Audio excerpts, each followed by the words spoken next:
இத்தனை நாளைக்கா பொலிட்டிக்கலா நீங்க பங்களாதேஷுக்கு நீங்க வந்து ஆட மாட்டேன்றீங்க, அதனால பங்களாதேஷ் வரலன்றாங்க, அதனால நாங்க வரலன்றோம்.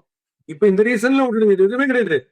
நாங்க வரல, இந்தியா வேர்ல்ட் கப் ஆடினா நாங்க வரல, இந்தியாவோட நாங்க வரல, ஏன்னா எங்களுக்கு ஆட்டம் வரல, எங்களுக்கு கிரிக்கெட் ஆட வரல, அதை ஒத்துங்க போறோம். எதுவுமே வேணாம்.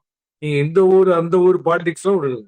உங்களுக்கு கிரிக்கெட் ஆட வரல, அது இந்தியான்னு சொன்னா உங்களுக்கு கிரிக்கெட் ஆட வரல. நாங்க இருந்துச்சா தாங்க போய் வருவோம் சார் காம்படிஷனுக்கு, வேற கப்பு நாங்க அடிப்போம். பாகிஸ்தான் ஒரு மேட்ச் ரன் ஆடுறோம், ஏதாவது ஒரு பாகிஸ்தான் ஜெயிச்சிடும், அந்த மாதிரி டோர்னமெண்ட் நாங்க வரோம் அப்படின்ற நிலைமை வந்து வேற எந்த டீமோடையும் ஆடிட்டு அவங்க இதே வாழ்க்கை போடாதுன்னு இருப்பாங்க.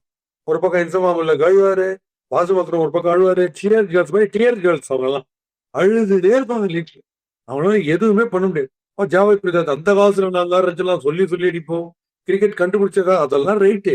இப்ப நீங்க கிரிக்கெட் ஆடுறீங்களா இல்ல கிளி தாண்டாடுறீங்களா சொல்லுங்க ஃபர்ஸ்ட். உங்களுக்கு அதுக்கு வக்க இல்ல, நீங்க அதெல்லாம் பண்ணீங்கல்ல, உங்களோட எக்ஸ்பர்ட் உங்களோட எக்ஸ்பீரியன்ஸை வச்சு கரெக்ட் பண்ணலாம் முடியுமா? உங்களுக்கு எந்த டீம் பாபர் போல்டேட்டர் விராட் கோலியோட பெட்டரா போல்டானாங்க. விராட் கோலி அவுட் ஆச்சு 2 பேருக்கு வந்துச்சு, பாபர் அசாம் அவுட் ஆச்சு 1 ஸ்டம்ப் தான் வந்தது. இதெல்லாம் அதுலயும் பாபர் அசாமோட கம்பேரிசன். அவர் என்ன ஆடுறான்னு அவரே தெரியல கிரேட். இதுல கம்பேரிசன் வேற. நீங்க ரேஞ்சிலே இல்லைன்ற அதை கம்பேர் பண்ணீங்க. இப்ப மின்னோஸ்ல நெக்ஸ்ட் சேர்த்துறாங்க பாகிஸ்தான், நமீபியா, பாகிஸ்தான், நெதர்லாண்ட்ஸ், நேபாள் பெட்டரா தான் நல்லா கிரிக்கெட். மீதி பேர்லாம் வாயை மூடிட்டு கிரிக்கெட்ல காமிக்கிறாங்க இம்ப்ரூவ்மெண்ட். வாயும் மூட மாட்டேன்றாங்க, கிரிக்கெட்டும் ரொம்ப கேவலமா போயிடுது.